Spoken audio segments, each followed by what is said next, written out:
హల్లెలూయా. మన ప్రభువైన యేసుక్రీస్తు నామములో అందరికీ వందనాలండి. హల్లెలూయా. స్తోత్రం. పరిశుద్ధుల ప్రేమ తండ్రి ప్రభువా, నిలవబడుచున్నది మేమే కానీ ప్రభువా, మా నోరు విప్పు వాళ్ళు నీవు, మాట్లాడే వాళ్ళు నీవే ప్రభువా.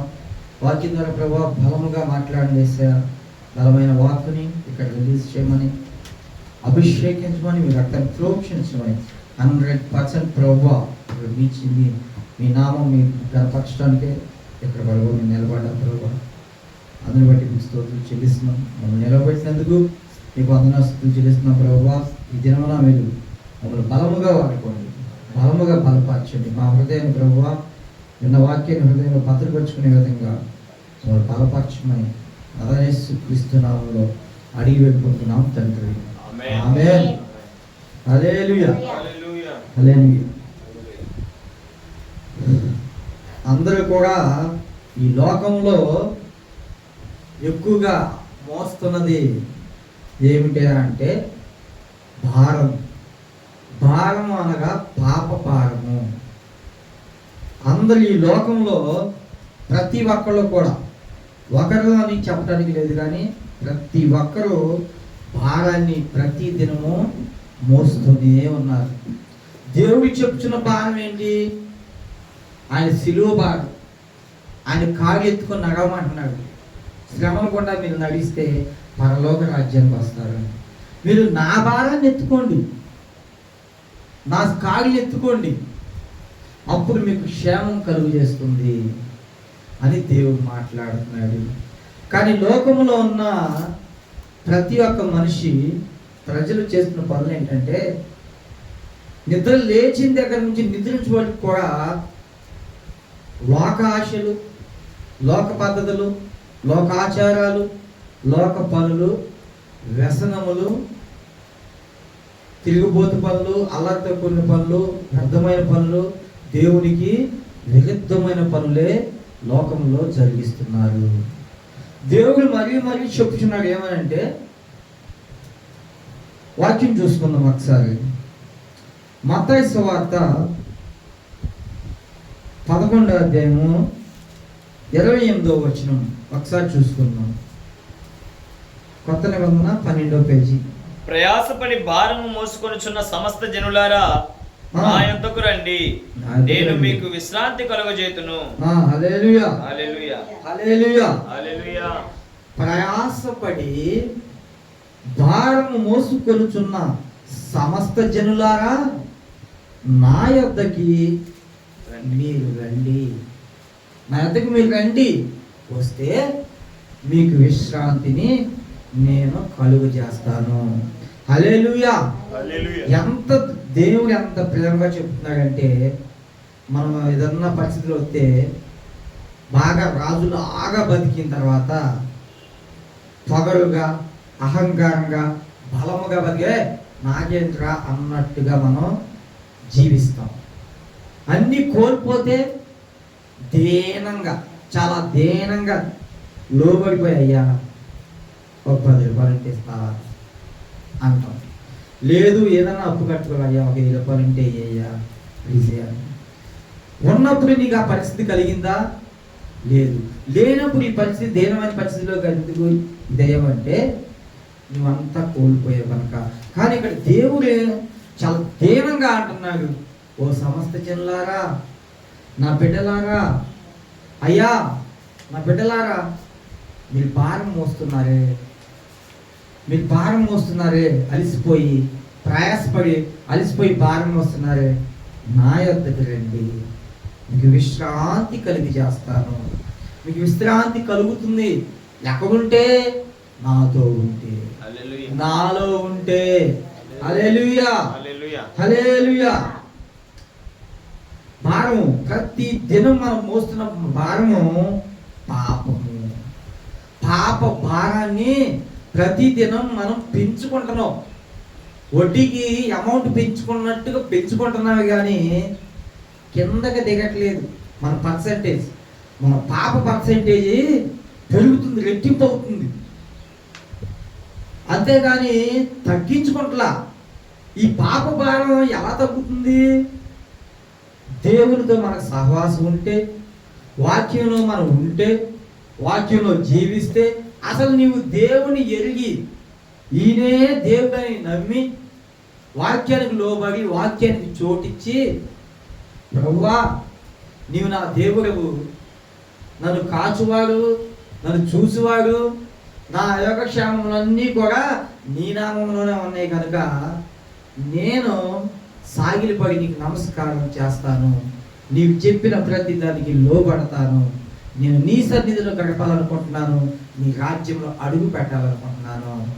హల్లెలూయా అని మనం లోబడితే ఆయన చెప్పింది జరుగుతుంది. చాలా దీనంగా అడుగుతున్న మాట ఏంటంటే, ఆయన ఒకసారి చదువుకుంది, చాలా మంచి మాట అది. ప్రయాసపడి భారము మోసుకొనుచున్న సమస్త జనులారా, భారం మోసుకొని సమస్త జనులారా నా యొద్దకు రండి, నా యొద్దకు రండి, నేను మీకు విశ్రాంతి కలుగజేతును. విశ్రాంతి కలుగు చేస్తున్నావు. ఇంకో మాట కింద అది కూడా 29, నేను సాత్వికుడను, నేను సాత్వికుడను, దీన మనసు గలవాడను కనుక మీ మీద నా కాడి ఎత్తుకొని నా యొద్ద నేర్చుకునుడి, అప్పుడు మీ ప్రాణములకు విశ్రాంతి దొరకును. ఏలైనగా నా కాడి సులువుగాను నా భారం తేలికగాను ఉన్నవి. హల్లెలూయా హల్లెలూయా. అంట ఆయన కాడంట సులువుగా అంట తేలికగా ఉంటుందంట. చాలా మంది గుడికి రమ్మంటే నేను రాలే గుడికి, ఇప్పుడు కుదరదులే, సాగులు ఎత్తుకుంటారే, వాళ్ళకే భారంగా ఉంటది, వాళ్ళకి భారంగా ఉంటది. ఈయనేమంటున్నాడు మన ప్రభు వారు, నా కాడి సులువుగాను తేలికగాను ఉంటుంది, నా కాడి సులువుగాను నా భారం తేలికగాను ఉంటుందంట. ఎక్కువ భారం పెట్టడు దేవుడు. ఎప్పుడు నువ్వు భరించలేనంత భారం నీ మీద వేసేయడు. ఎంతైతే నువ్వు తట్టుకోగలవో అంతవరకే ఆ గద్దెంపుని కలుగు చేస్తాడు. ప్రభువుని తెలుసుకొని కొరకు. కానీ లోకం ఎప్పుడైతే ప్రార్థన నీకు అంగీకరించడో, మందిరానికి రమ్మంటే రాడు, మందిరాన్ని తిరస్కరిస్తాడో, దేవుని మాటను వ్యతిరేకిస్తాడో, అప్పుడు వాడికి ప్రతిదీ భారమే, ప్రతిదీ చాలా భారం. పండనే నెత్తి మీద పెట్టుకుని మోస్తున్నంత భారాన్ని అనుభవిస్తాడు. కానీ ప్రభువు చెప్తున్న మాట ఏమంటున్నాడు, సులువైనదంట, తేలికైనదంట. ఆ భారంలోకి రమ్మంటే ప్రజలు ఆవిడ ఒప్పుకోట్ల. ప్రభు మరీ చెప్తున్నాడు, నేను త్వరగా వచ్చుచున్నాను, మీరు సిద్ధమేనా, రెడీగా ఉన్నారా, నాతో నేను వచ్చినప్పుడు మీరు నాతో కొనుక్కోబడ్డారు, రెడీయేనా అని అడుగుచున్నాడు. మరి అలా కొనిపోవాలంటే దేవుని భారం నువ్వు ఎంత మాత్రం నీ రోజు మొత్తంలో నీ దినచర్యలో నువ్వు ఆయన భారాన్ని ఎంత మోస్తున్నావు? పొద్దున్నే లేచామా, మన పనులు చేసుకున్నామా, తిన్నామా, పడుకున్నామా, తెల్లారిందా అన్న సబ్జెక్టు తప్ప ఆయన పరిచర్యలో నీ భాగం ఎంత, ఆయన పరిచర్యలో నీ పనులు ఎంత, ఆయన పరిచర్యలో నీ ప్రియారిటీ ఎంత ఇస్తున్నావు, ఆయనకి ఎంత ఇస్తున్నావు? భారం మోసుకొనిచున్నావా? ఎందుకురా బాబు అన్ని పనులు చేసి చచ్చిపోతావు? ఎందుకురా అన్ని బాధపడి చచ్చిపోతావు? ఎందుకురా అంత నాశనం అయిపోతున్నావు? ఎందుకురా అంత కూరుకుపోతున్నావు బురదరా అని మనం అంటాం. నాకు అదే ఇష్టం అంటాడు బాబు. దేవుడు అంటుంది, ఎందుకురా బాబు నా దగ్గరికి వచ్చు కదా, నేను చూసుకుంటానుగా, నువ్వు నా దగ్గరికి వస్తే చాలు, కథమా విషయం నేను చూసుకుంటా అంటారు. కానీ మనం ఏం చేస్తున్నాం? లేదు, నాకు ఆ బురదే ఇష్టం, ఆ బురదలో కూలిపోవడం ఇష్టం, అప్పుల్లో పడిపోవడం ఇష్టం, లోకంలో తాగి తదనాలి రోడ్ల మీద పడిపోవడం ఇష్టం, దిక్కుమాలి సావడం ఇష్టం, ఎందుకు పనికిరాని వాడిగా, వీడు వేస్ట్ గాక అని నీ యొక్క బాడీ మీద ఆ పేరుని నిర్మించడం, ప్రజలు చేసుకోవడం నీకు అలవాటుగా మారింది. ఆ పద్ధతి అంటే నీకు ఇష్టం. కానీ నా భారం మోస్తే నువ్వేమంటున్నాడు దేవుడు? చక్కగా సులువుగా ఉంటుంది, తేలిగ్గా ఉంటుంది. ప్రయాసపడి మోస్తున్నావా? అయితే నీ భారాన్ని నా మీదే, నీ భారాన్ని నా మీదేస్తే నేను మోస్తా. ప్రభు నమ్మినోడు క్రైస్తవులు అని ఒక డబ్బు కొట్టేసుకుంటున్నారు చాలా మంది. ప్రభు వారు వచ్చినప్పుడు అర్థమైంది నిజమైన క్రైస్తవుడు ఎవడో, ప్రభు వారు వచ్చినప్పుడు అర్థమవుద్ది. ప్రతి వాడు చెప్తున్నాడు, ప్రతి వాడు ఆరాధన చేసేస్తున్నాడు, ప్రతి వాడు మేము దేవుని పెట్టడం ఎవరు దేవుని పెట్టో ఎవరు దెయ్యం పెట్టో దేవుడు వచ్చాక తెలుస్తుంది. ఇప్పుడు మాత్రం మనుషులను నమ్మించడానికి, మనుషులకి కలిగొల్లి మాటలు చెప్పి మనుషుల ఎదురు మెప్పులు పొద్దుట కొరకై ఎటువంటి మాటలు చెప్పుచున్నారు. కానీ ప్రభు వచ్చినప్పుడు మన బ్రతికేంటో అర్థమవుతుంది. నువ్వు 10th క్లాస్ ఎగ్జామ్స్ రాసినప్పుడు బాగానే చెప్తావు, నీ పేరెంట్స్ అడుగుతారు, నీ ఫ్రెండ్స్ అడుగుతారు, ఎలా నీకు ఎన్ని మార్కులు కావచ్చు అని అడుగుతారు. నాకు ఆ 100గా 90 కావచ్చుగా అంటాడు. ఈ అన్నవాడు అమ్మా ఇది 90 వస్తాయి అంట, అమ్మో 90 వస్తాయి అంట అబ్బా అంటాడు. అలా కుటుంబంలో చెప్తాడు, వాళ్ళ కుటుంబంలో ఎన్ని మార్కులు వస్తాయినా నీకు, బాగా రాసావా లేదా చెప్పు అంటాడు. నాన్న 90 మార్కులు వస్తాయి నాన్న. రిజల్ట్ వచ్చేదాకా నాన్న పొంగిపోతాడు, ఈ గుండెల్లో తాగిపోతుంది. రిజల్ట్ వచ్చాక కదా అసలు నువ్వు పాస్ అయ్యావో ఫెయిల్ తెచ్చేది. ఈ 4 రోజులు నువ్వు ఆనందంగానే బతుకుతావు, చక్కగా బ్రతుకుతావు, ఈ 4 రోజులు హ్యాపీగా బతుకుతావు. రిజల్ట్ వచ్చేదాకా మీ నాన్న మాంసం కూరలు అన్నీ తెచ్చి పెడతాడు, చక్కగా చూసుకుంటాడు, యథావిధిగా చూసుకుంటాడు. రిజల్ట్ వచ్చిన రోజులు కదా అసలే నువ్వు పాస్ అయ్యావా ఫెయిల్ అయ్యావా 0 మార్కులు వచ్చినాయా అప్పుడు పెడతాడు. మా నాన్నగారు చికెన్ మటన్ ఏది పెట్టాలి అదేనా. హల్లెలూయా. కాబట్టి ప్రతి ఒక్క క్రైస్తవుడు అంటున్నాడు, నీ రిజల్ట్ దేవుడు వస్తే అర్థమవుతుంది. పరిశుద్ధాత్మ నడిపింపు లేక, పరిశుద్ధాత్మ దేవుడు మనతో లేక, పరిశుద్ధాత్మ సహవాసం లేక క్రైస్తవులను యేసుని కాక మర్యాదగా కొలుచుకుంటూ, మర్యాదగా పూజించుకుంటూ, క్రైస్తవం అని చెప్పుకుంటూ లోకంలో వ్యర్థమైన బోధన బోధిస్తున్నారు క్రైస్తవులు. పరిశుద్ధాత్మ దేవుడు, త్రిత్వం కలిగిన దేవుడు, త్రియేక దేవుడు, పరిశుద్ధాత్మ దేవుడు మనలో ఉండి నివసించి ప్రతి దినం మనం ఏమి చేయాలో బోధించు గొప్ప దేవుడు మనకు ఉండగా ఏదో చేస్తున్నారు ప్రజలు. క్రైస్తవ ప్రజలు చేస్తున్నారు, ఏదో చేస్తున్నారు. మేము యేసునే ప్రార్థిస్తున్నాం అంటున్నారు, వ్యర్థమైన చేస్తున్నారు. ఈ పరలోక రాజ్యానికి నడిపింపు కలిగిందేనా ఇది? పరలోక రాజ్యంలో అటెండెన్స్ నీకు ఉంటుందా? పరలోక రాజ్యంలో నువ్వు జీవించగలవా? ప్రవేశించగలవా? ఉండగలవా? కనీసం కాలు మోపగలవా? నీకే ఛాన్స్ లేదు. ఎందుకంటే దేవుడు అంటున్నాడు, ఆయన ఎప్పుడున్నాకంట ఆదికాండం మొదటి అధ్యాయం తెలియదు చాలా మంది క్రైస్తవులకి. మన పోలికి చొప్పున మనం అక్కడ చేసుకుందాము ఒక మానవుణ్ణి అని త్రియేక దేవుడు ముగ్గురితో కలిపి మాట్లాడుకుంటారు. అప్పుడే ముగ్గురు ఉన్నారు, ఆదిమనే ముగ్గురు ఉన్నారని సంగతి ఎవరికి అర్థం కావట్లా. తండ్రి తర్వాత కుమారుడు ఎవరి ద్వారా పుట్టాడు, అవి భూమి మీద కవిలి పెట్టాడు అని మాట్లాడుతున్నారు తప్ప అప్పుడే ఉన్నాడు బాబు అని తెలుసుకుంటలా, ఘనపరచట్లా. ఆదికాండం మొదటి అధ్యాయమే తిరిగి కూడా బ్రతుకుతున్న ప్రజలు ఎంతమంది అయిపోయారు? చర్చిలకు వెళ్తున్నారు, ఏమంటున్నారు, ఏం చేస్తున్నారు? మేము కూడా చర్చిలకు వెళ్ళినప్పుడు, మా చిన్నతనం నుంచి చర్చిలకు వెళ్ళినప్పుడు చక్కగా మందిరంలో తిరగడం, స్టైల్గా తిరగడం, నలుగురు కంట పడాలి, నలుగురు కంట్లో పడాలి అని చెప్పి తిరుగుతూ ఉండేవాళ్ళం. కానీ దేవుని కంట్లో పడాలి మేము ఎప్పుడు అనుకోవాలా.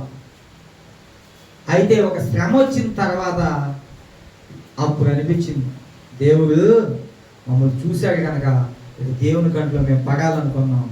ఈ దినమున వాక్యమును చెప్పే స్థాయికి, ఆరాధన చెప్పే స్థాయికి, దేవుని గణపరిచే స్థాయికి మేము వచ్చాము అంటే దేవుని చూడాలని ఆశ కలిగి ఉన్నాము. హల్లెలూయా. తండ్రి చక్కగా పిలుస్తున్నాడు, అయ్యా ప్రయాసపడి భారం మోసుకుంటున్నారా, రండి మీ భారం నా మీద మోపండి, నేను మోస్తాను అని దేవుడు మాట్లాడుతున్నాడు. అదేవిధంగా నేను జర్నీ చేస్తున్నాను. మొన్న ఒక ఊరు జర్నీ చేస్తుంటే నేను కారులో కూర్చున్నాను, నా ఎదుర ఒక లారీ వెళ్తుంది. లారీ వెళ్తుంటే గుంతలు పడినప్పుడల్లా బండి ఎట్లా ఎట్లా ఎట్లా ఎట్లా అంటుంది. ఎందుకు అలాగ అంటుందా అని ఆ బండి నాకు అలాగే చూస్తా ఉన్నా. కారు తోలుతున్నా చూస్తున్నా, ఎందుకు ఆ బండి ఇలా ఇలా అంటుందని. ఒకటే గుట్టలో పడినప్పుడు ఒక గుట్టలో పడినప్పుడు ఎట్లా అంటుంది, ఒక గుట్టలో పడిన ఎట్లా అంటుంది. ఎందుకు అలా అనగలుగుతుందంటే ఆ బండికి స్ప్రింగ్ యాక్షన్స్, సస్పెన్షన్స్ అనేవి ఉన్నాయి. బైక్కి సస్పెన్షన్స్ ఉంటాయి, స్ప్రింగ్లు ఉంటాయి బైక్. లారీకి ఉంటాయి, కారుకి ఉంటాయి, ఆటోకి ఉంటాయి, బస్సుకి ఉంటాయి, అన్నిటికి కూడా ఉంటాయి. ఎందుకని వీటన్నిటికి పెట్టారంటే అవి లేకుండా మనం బళ్ళు నడిపామనుకోండి, ఒక సంవత్సరంలో మంచం ఎక్కి పడుకుంటాం. నడువులు లేక నడువులు మూలబడిపోయి మంచంలో పేషెంట్ అయిపోయి చచ్చిపోయే పరిస్థితికి ఎన్నుపోస ఉంటుంది. మనకి ఎన్నుపోస అనేది అసలు మనకు ఉండదు ఇక. ఎందుకంటే ఆ స్ప్రింగ్ యాక్షన్ లేకపోతే, ఆ లారీ గుంతల్లో పడినప్పుడు యాక్షన్ ఇవ్వకపోతే లోపల తోలుతున్న డ్రైవర్కి నడువులు పంచేవి. బండే తోలినా, కారే తోలినా, లారీలే తోలినా, బస్సే తోలినా, ఏ వాహనం, ట్రైన్లు కూడా ఉంటాయి, ఇంత లా ఉంటాయి ట్రైన్లు కూడా. ఏ బండికైనా స్ప్రింగ్ యాక్షన్ అనేది లేకపోతే నడువులు కోసాలు కదిలిపోతాయి, వాళ్ళ మంచాలు ఉంటాయి. కాబట్టి ఈ స్ప్రింగ్ యాక్షన్ లేకపోతేనే ఆ వాహనానికి అటువంటిగా ఉంటే, మనకు దేవుడు అనే ఒక ఎన్నుపూస లేకపోతే మనం నడువును లేని వారిని. హల్లెలూయా. పాము ఏం చేస్తుంది? పాకుతుంది భూమి. దాన్ని నడువుగా ఎంచగలం అంటే మనం నిలబడతాం కాబట్టి మనం నడువుగా ఎంచగలం. అది పాకుతుంది కాబట్టి దాని అర్థంగా వేరు. మనం నిలబడుతున్నాం కాబట్టి మనం మంచి నడువు అంతా ఉంది కాబట్టి మనం చక్కగా నిలబడుతున్నాం. దేవుడు ఏం చెప్తున్నాడు? చక్కగా మన జీవితాల్లో ఉంటే అవి వెన్నెముకగా ఆయన ఉంటే మనం దేవుడు అనే ఒక స్ప్రింగ్ యాక్షన్ మనలో ఉంటే ఆ అభిషేకం మనల్ని నింపుతుంది. ఆ అభిషేకంతో దేవుడు నింపినప్పుడు, మనల్ని ఆయన రక్తంతో కడిగినప్పుడు ఈ స్ప్రింగ్ యాక్షన్ అంటే ఎక్కువగా ఉంటుంది. స్ప్రింగ్ యాక్షన్ అంటే ఆయన మనతో నివసిస్తాడు, మనలో ఉంటాడు. ఆ యాక్షన్ మనకు ఉంటే స్ప్రింగ్ యాక్షన్ మనకు నలుగురు పడిపోవడం ఉండదు, ఎన్నుకోసమే దెబ్బ పట్టడం ఉండదు, ఎన్నుకోసం అడిగిపోవడం ఉండదు. ప్రభు వారి మనతో ఉండగా ఆ లారీకి వాహనాలకి వచ్చింది. నాకు వాక్యంలో ఆ థాట్ వచ్చింది. నేను కారు నడుపుతున్నప్పుడు ఆ వాహనం వైపు చూస్తుంటే స్ప్రింగ్లు కిందకి పైకి ఎగురుతుంటే అనిపించింది. ఒక లారీ ఒక వస్తువుకే అలాగ లేకపోతే, అలా ఉందంటే మన జీవితాల్లో దేవుడు లేకపోతే ఇంక ఎటువంటి పరిస్థితి మనకు సంభవిస్తుందో, ఎలాంటి పరిస్థితి సంభవించిద్దో. ఎన్నోసార్లు ఎన్నో తలంపులు వచ్చాయి, చెవి తలంపులు వచ్చాయి. ఎందుకురా బాబు ఈ భూమి మీద అప్పులు చేసి అవి చేసి చచ్చిపోతుంది తప్ప ఎందుకు ఈ బాధలు ఏంటి అనిపించేది. ఇప్పుడు అనిపిస్తుంది, అమ్మో నేను అప్పులు చచ్చిపోయింటే ఆయన పర్లోక రాజ్యాన్ని చూడలేము, అమ్మో నేను అంత మిస్ చేసుకున్నాను ప్రభువా అని. అసలు ఈ రోమాలు లెక్క పోల్చిపోతాయి. ఇప్పుడు గతాన్ని ఇప్పుడు పోల్చుకుంటే ఈ రోమాలు లెక్క పోల్చిపోతాయి. ఎందుకంటే గతంలో దేవుడు తెలియక ఎందుకురా నా పాత జీవితం, రోత జీవితం, పెంట జీవితం, పెంటగా బతుకుతున్నా నేను, ప్రతి ఒక్కరు కూడా నన్ను పెంటగా చూస్తున్నారు, ఎందుకు ఈ బ్రతుకు, ఎందుకు ఈ అప్పులు, ఎందుకు ఈ భారం, ఎందుకు నా మీద పడింది ఈ భారం, అని ఈ బ్రతుకెందుకురా నాకు అనుకున్న పాత రోజుల్లో ఒకటైపోతే, ఈ నూతనమైన నిబంధన తెలుసుకున్నాక, నూతనమైన జీవితం అడుగు పెట్టాక అనిపించింది, ప్రభువా ఆ రోజే నేను చనిపోయింటే నిన్ను ఎంత మిస్ అయ్యేవాడినయ్యా, ఎంత వాక్యం మిస్ అయ్యేవాడినయ్యా, ఎంత తెలుసుకునేవాడినయ్యా, నేను తెలుసుకునేవాడినయ్యా, ఎంత మాట్లాడేవాడినయ్యా, ఈ రకంగా ఈరోజు మాట్లాడి వాక్యం చెప్పగలుగుతానయ్యా, ఎంతగా తెలుసుకోగలిగితే ఈ దినమున వాక్యం చెప్పే స్థాయికి వచ్చామనంటే చాలా మధురంగా ఉంది. అసలు వాకైతే పాత దాన్ని కొత్త దాన్ని కంపేర్ చేసుకుంటే దేవుడు ఎంత ధన్యత ఇచ్చాడు అని. నిజం, చాలా భారాన్ని మోసేవాడిని. దేవుళ్ళలోకి రాకముందు ప్రతి భారం నాదే అనుకొని ఎడ్ల బండి మీద లోడ్ వేసి లాగుతా ఉంటాడు. ఎడ్ల బండి మీద వేస్తాడు లోడ్, పాపాని లోడ్ లాగుతానే ఉంటాడు. అది పాపం కష్టపడి లాగి దాని బాధ మనకు తెలియదు. అది అంత లోగేస్తాడు, దాని మనసు ఆడికి ఏం తెలుసు తెలియదు. లోగేస్తాడు పాప అంటాడు. పాప నగవలేక ముంగలేక భారాన్ని బట్టి వెళ్ళి అక్కడక్కడ ఆగి వెళ్తా ఉంటాడు. అప్పుడు వాక్యం తెలియనప్పుడు అంత భారం వస్తుందని ఫీలింగ్ ఉండేది. ఎప్పుడైతే ఈ వాక్యం తెలిసి వాక్యంలో బ్రతుకుతూ వాక్యం కోసమే జీవిస్తూ వాక్యమే ఆహారంగా తింటూ భుజిస్తూ ఉన్నామో అప్పుడు చాలా నా భారం చాలా ఈజీగా ఉంది. నేను మోస్తున్న భారమే కాదు, నేను బ్రతుకుతున్న బ్రతకంత సింపుల్, హ్యాపీ అనిపించింది. ఎందుకంటే యేసు నాతో ఉన్నాడు కనుక. నేనేం చేశాను, ఈయన ఏమంటున్నాడు, ఈయన అంటున్న మాట ఏంటంటే నీ భారాన్ని నా మీద నేను మోస్తా. నువ్వు మోసుకుంటే వెళ్ళావనుకో కొంత దూరం వెళ్తావేమో, కానీ తర్వాత అలసిపోతావుగా. ఎంతో కిలోమీటర్ నడుతావు, 2 కిలోమీటర్లు నడుతావు, బాగా శక్తివంతమైతే 10 కిలోమీటర్లు నడుతావు, తర్వాత నడవలేక భారాన్ని మీదేసుకొని. కానీ దేవుడు అంటున్నాడు, నీ భారాన్ని నా మీదేసుకుంటూ ఎయ్.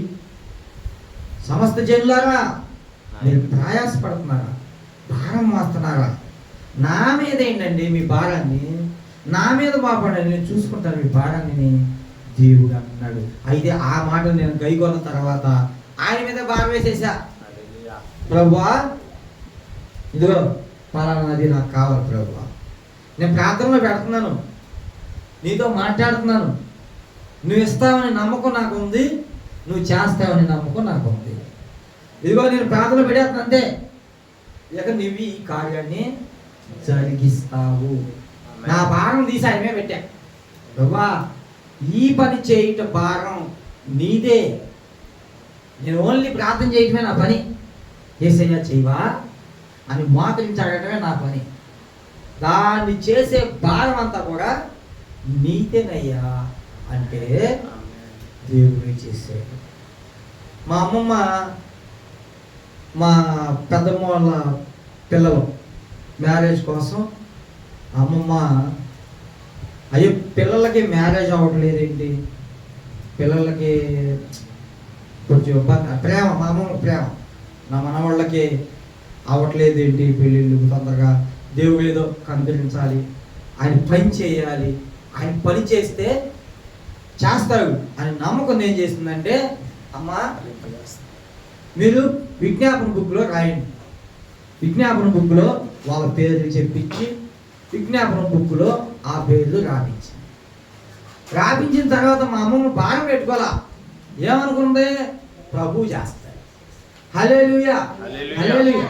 ఆమె నమ్మకం ఏం పెట్టుకుందంట, ప్రభు చేస్తాడని ఈ బుక్లో రాపించి భారాన్ని నన్ను మీద వేసేసి వాళ్ళతో కూడా చెప్పారు, అమ్మా ప్రార్థన చేసుకుని ప్రభు చేస్తాడు.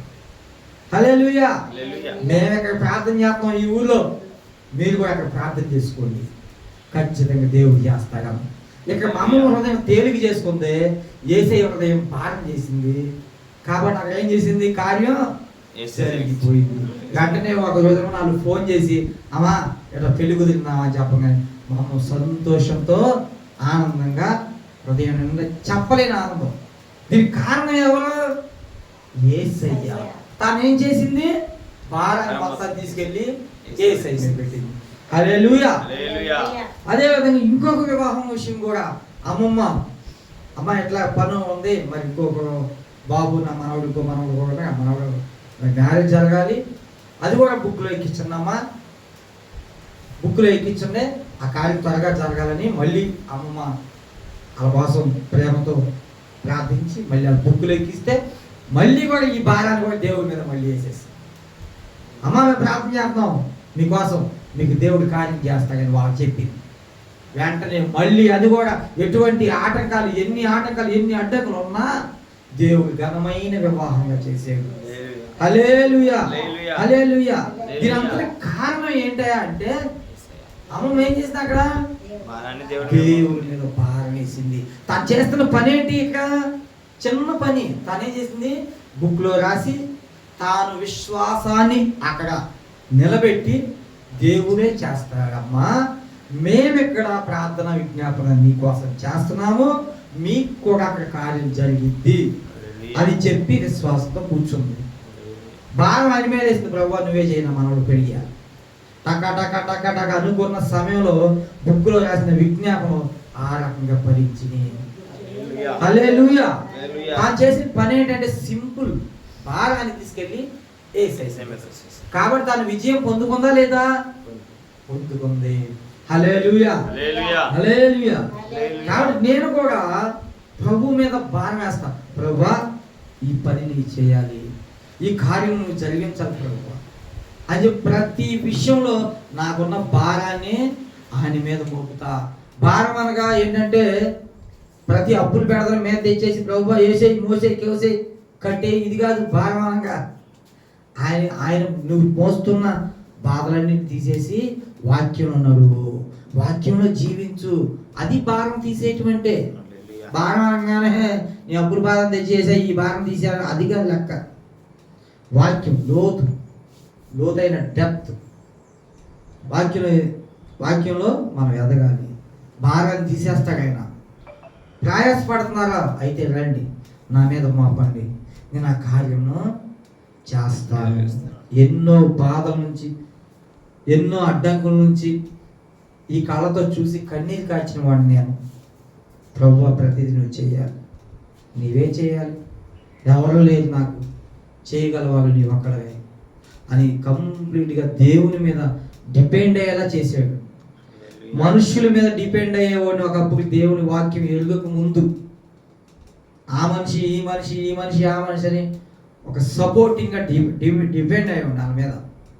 కానీ ఎప్పుడైతే వాక్యం ఎరిగానో మనుషుల మీద డిపెండ్ అవ్వడం మానేసి, యెహోవా నాకు తోడై ఉన్నాడు, నా భారం మోస్తానన్నాడు, నీ భారాన్ని మోస్తున్నావా, అయితే నాకు అప్పగించన్నాడు.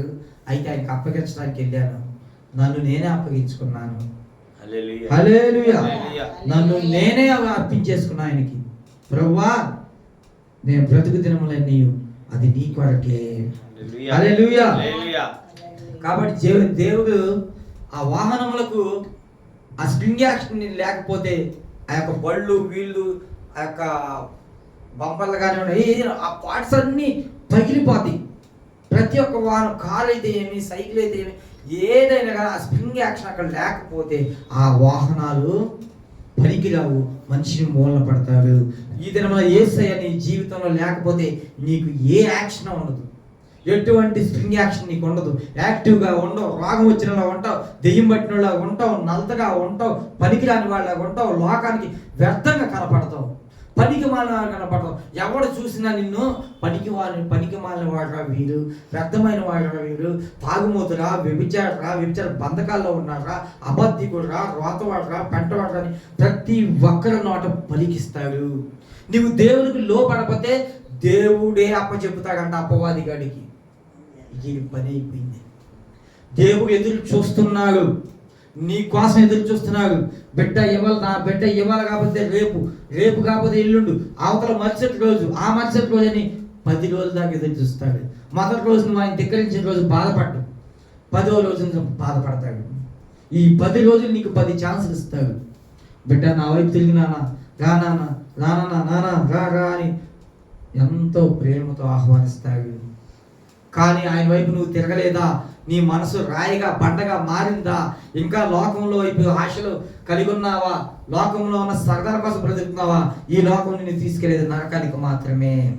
హల్లెలూయా. పరలోక రాజ్యములకు అర్హులుగా చేయువాడు యేసయ్యా. దేవుడు అక్కడే మనల్ని పరలోక రాజ్యములకు చేర్చువాడు. ఆయన మనకి ఆస్తిని మన తల్లిదండ్రులు ఎవరికి ఇస్తారు? బిడ్డలకే ఇస్తారు. అదే నీకు ఇదిగో 10 ఎకరాల పొలం ఉంది, 10 సెంట్లు స్థలం ఉంది, అక్కడ 10 సెంట్లు ఉంది, 2 ఎకరాలు ఉంది, 4 ఎకరాలు ఉంది, ఉన్న ఆస్తి మొత్తం బిడ్డలకే ఇస్తారు. అట్లాగే ఆయన పరలోక రాజ్య వారసులుగా మనల్ని చేస్తాను అంటున్నాడు. హల్లెలూయా. హల్లెలూయా. ఇప్పుడు చాలా మంది బిడ్డలు తల్లిదండ్రులు లోపడకపోతే ఎవరు రాస్తాడ నీకు ఆస్తి? అసలు నీకు ఆస్తి కూడా వెళ్ళు, నాకు ఇసుకు పుట్టిస్తున్నాను, నువ్వేం కుడుకోవురా, ఎట్ట పుట్టారు నా కలుపు, నువ్వు ఎలాంటి ఎదవని చెబితే పురుట్లో ఉండగా నీ గొంతు మీద కాలేసి తొక్కి ఉండి అంటారు. ఎన్నాక మనం చాలా మంది ఈ మాటలు విన్నాం. నువ్వు ఎలాంటి చండాల పొగలు అయితే అసలు పుట్టకపోయినా బాగుండేదిరా మాకు, ఎందుకు అనవసరంగా పుట్టావు, నిన్ను ఎంత ఎదవని తెలితే పురిటినప్పుడులోనే నిన్ను తొక్కేసేసావు పేక మీద కాలేసి అంటారు. అవునా? అంటారు. ఎందుకని? పెద్ద పెద్ద అలాంటి నీ కలుపును పుట్టిన బిడ్డను కూడా అలిసుకుంటారు. ఎందుకురా వాళ్ళు నీకెవడంత ఆస్తి పోరా. కాబట్టి దేవుడు కూడా అలసిపోతాడు ఒక దినమున. నా బిడ్డ నీకు పరలోక రాజ్య వారసుడిగా నిన్ను చేస్తా, రా రా రా రా అని పిలుస్తాడు. అయినా నువ్వు ఆయన వైపు చూడలేదా? 10 కేకలు వేసిన ఆయన మాట నువ్వు వినలేదా? 11 దినమున 11 ఛాన్స్, 11సారి పిలుపు ఆగిపోతుంది. ఆయన మాట్లాడటం ఆగిపోతాడు, అపవాదికి అప్పచెప్తాడు. ఆయనే స్వయంగా అంటున్నాడు, నా మాట వినిన ఎగలా నీ భారాన్ని నేను మోస్తాను. ఎప్పుడైతే నువ్వు 10 సార్లు పిలిచి 11సారి నీవు ధిక్కరించిన ఎగలా ఇక నేను మౌనం అయిపోతాను, అపవాది చేతులకు నేను అప్పగిస్తాను. హల్లెలూయా. ఆయనే డైరెక్ట్గా అప్పగిస్తాడంట అపవాది చేతులకి. అప్పగించి నిన్ను చంద్రవాదం చేసి నేను నరకప్రాయులుగా చేస్తాడు. అవసరమా నీకది? చిన్న దెబ్బ తగిలితే అయ్యో అమ్మో నాయనో అని శోకాలు పెట్టి ఎడుతున్నాం. చిన్న దెబ్బ తగిలితే చాలు, ఏ కాలు బోన్ ఎగితేనో, ఏ ప్యాచ్ ఎగితేనో, యాక్సిడెంట్ అయితే తలక దెబ్బ తగిలితేనో దేవుడా దేవుడా దేవుడా అని కేకలేస్తాం. దానికన్నా ఘోరమైంది శిక్ష. వాక్యం ఏముంది? అగ్ని ఆరదు, పురుగు చావదు అంటున్నాడు. అగ్ని ఎన్నటికీ, నరకంలో అగ్ని ఎన్నటికీ ఆరిపోదు, ఆ పురుగు చచ్చిపోదు అని దేవుడు చెప్తున్నాడు. నీ ఇప్పుడు మన ఇల్లు ఏదో తగలబడిపోయింది అనుకో, ఎంతో కొంతసేపటికి ఆరిపోద్దిగా ఆ అగ్ని. అట్లా నీ బాడీ కూడా అగ్నితో రాజేసుకున్నప్పుడు అది కొంతసేపటికి ఫైల్ అయ్యి ఆగిపోద్ది. దానికి ఉన్న శక్తిని బట్టి అది కాలి, సమయాన్ని బట్టి కాలి నీ శరీరాన్ని బూడిద చేసి వదిలిపెడదు. అక్కడ అట్లా కాదు, పొద్దుగూగులు అగ్ని అట్లాగే పడుతుంది. అది తట్టుకోలేము మనం. అయ్యో అయ్యో అయ్యో అయ్యో ఆ సెగం తట్టుకోలేము. భూమి మీద ఉన్నప్పుడు ఎనగా బాబు అంటే ఏమంటున్నా ఎంత చక్కగా చెప్తున్నా కదా. ప్రయాసపడుతున్నావా బిడ్డ? నా మీదే నీ భారం, నా మీద నిమ్మేస్తాం. ఎందుకు నువ్వు నా భారం ఉందే, నా కాడ ఉందే, అది సులువైంది, చాలా తేలికైంది. నీకు తేలికైన పని అప్పచెప్తుందా? నీ భాగాన్ని ప్రయాసపడి మోయిచున్నావా? అయితే నాకు అప్పచెప్పు, నా మీదే నాన్న నీ మోస్తా. మనకు చాలా మందిని చూస్తున్నాం. డామో స్కూల్లో, సెంటర్ స్కూల్లో పిల్లలు ఇటు దిగుతారు. దిగంగానే బ్యాగులు తీసుకొని తల్లిదండ్రులు ఏం చేస్తారు? ఆయన నడిపించి బ్యాగులు మోసుకెళ్తా ఉంటారు. వాడు ఆ బ్యాగు మొయ్యగలడు కాబట్టి స్కూల్కి వెళ్ళాడు. మొయ్యగా ఆడు మొయ్యగలడని తెలిసిన పిల్లలు ఆడి దిగంగానే ఆడి క్యారేజ్ అవి తీసుకొని పదనాన్న చింతలి అని చెప్పి ఆడు నడిపించి వీళ్ళు పట్టుకొని తీసుకెళ్తా ఉంటారు. ఎంత ప్రేమ వాళ్ళకి! బిడ్డలు అలసిపోకూడదని ఆ భారాన్ని వీళ్ళు తీసుకున్నారు. హల్లెలూయా. ఎల్కేజీ చదివే నీ బిడ్డ మీదే భారం పడిద్దేమో, వాడి బ్యాగ్ మోస్తే అలసిపోయి చిక్కిపోతాడేమో, పిల్లవాడు అమ్మో అని నువ్వు భారాలు మోస్తుంటే ఎంత ఈ దినముల లోకంలో అలసిపోతే తండ్రి ఎంత బాధపడతాడండి. అంత భారం మోయొద్దు నువ్వు. ఆ పాప భారాన్ని పెంచుకోవద్దు. కాటా వేసినట్టుగా కేజీలు నీ పాపాన్ని రోజు పెంచుకుంటున్నావే, ఆ పాపాన్ని తీసేయాలంటే నీ భారాన్ని మూసుకుని నా దగ్గర రా అని దేవుడు మాట్లాడుతున్నాడు.